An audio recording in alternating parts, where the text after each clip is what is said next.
تبارك الذي بيده الملك وهو على كل شيء قدير.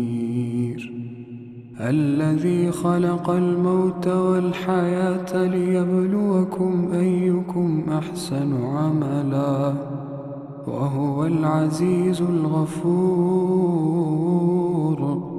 الذي خلق 7 سماوات طباقا ما ترى في خلق الرحمن من تفاوت فارجع البصر هل ترى من